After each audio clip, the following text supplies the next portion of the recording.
زلزال بعد 10 ثواني.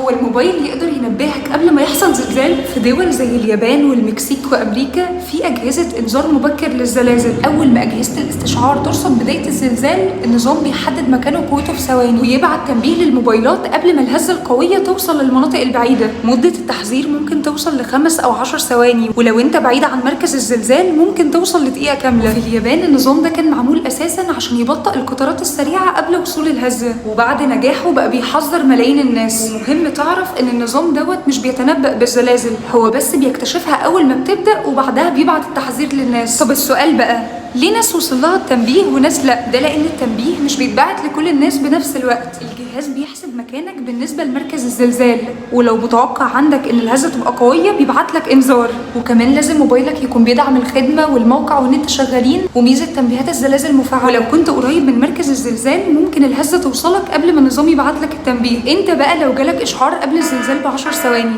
اول حاجه هتعملها ايه؟ اكتب لنا في الكومنتات.